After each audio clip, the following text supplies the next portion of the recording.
I have gone on record to say America has a track and field problem. We win more medals in international competition than any other nation in the world. But most American sports fans don't even recognize that as a fact.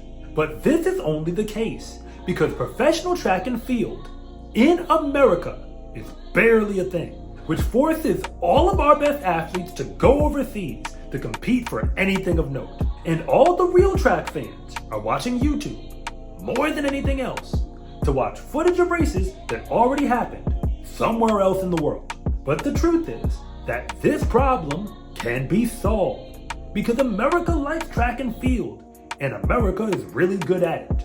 We just need to fix how we do it. And all that takes is for us to study what actually works to entertain the fans and then give the people what they want. So here is how we do it. The three things that actually hold the attention of an American track fan are the Olympics, the Penn Relays, and ironically, the D1 SEC Conference Championship. So you borrow a little bit from all three to make something unique to America. The Olympics work for one simple reason. It's supposed to be the best athletes in the world all together in one place. Never mind the fact that track and field does that every year. It's called the World Championships. But people don't care about that. We know what the NBA Finals represents. It's supposed to be the best teams in the NBA competing in a winner-take-all series. So whatever you do, have one big event that's marked on the calendar for American fans to tune in and find out who really is the best. And after that, the Penn Relays is always entertaining and had a good run of television coverage on NBC for a while. But people tuned in because the Penn Relays solved the entertainment problem that track and field has always had. Because people don't want to see you set up the hurdles for the next heat. In a normal track meet, anytime an event goes off, there's only action on the track for a brief moment, especially in the sprints. But that's not true for the athletes. They spend almost an hour preparing to compete. And if they have another event coming, they're gonna need almost another hour to get ready for that one. But the Penn Relays shove so many teams into one place competing against each other that there's always entertainment on the track. Because when one heat is going, the next one's getting ready. When one race ends, another begins. So it's that simple. Keep the entertainment on the track. I'm not saying you can solve this whole problem, but you need to take it into account. Restructure the meet schedules to make sure that the maximum amount of entertainment stays out there as long as possible. Remember, people don't want to wait around for you to clear the hurdles from the track, because social media already killed our attention span. And after all that, the SEC Championships might as well be the best event in all of college track and field, because teams face off for a championship, and unlike the NCAA meet, teams bring everybody that they've got to face off. So the Florida Gators go toe-to-toe with the Arkansas Razorbacks. And after all the events where everybody actually had an entry, one team is left standing with the trophy. The athletes compete harder because winning the event is just as important as the performance that they put out there. And scoring points actually makes a difference for the team. If scoring points don't matter, then you lose that intensity. So the only thing that a fan can actually pay attention to is that you break a meet record or a world record or not.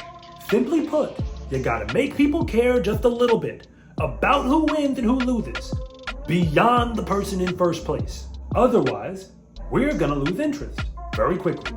The American Track League is a step in the right direction, but nobody really knows anything about it. We don't know who the teams are or what type of championship they've got. It's basically a logo used to host meets that nobody really cares much about. But you can build upon that foundation to build a functional track league that maybe runs from something like April to June. You gotta complete the whole season before we select Team USA. And you also gotta give the athletes the chance to compete on the Diamond League later in the year if they want to. Because after all, they're professionals, and we gotta look out for their bank accounts. Maybe you create an 8-team league that compete in 4 regular season meets. One of them is a duel, maybe 2 quads, and 1 all-comers meet where every team shows up. Base the teams out of American cities that have a home track to run at, and then give them 1 home meet to give the fans a chance to show up. You can make the teams men's and women's sides if you want, just like we do in college. But you can fantasy draft a league to start off, and then do an actual draft with maybe just 2 rounds, like the NBA, every year from that point on. But each team will probably have at least 2 athletes who specialize in one of the 18 primary track events. So a full men's team will probably be about 40 athletes. Create a scoring table for the meets to rank the teams through the regular season, and then take the top 4 teams and send them to the championship event. From that point, it's winner take all.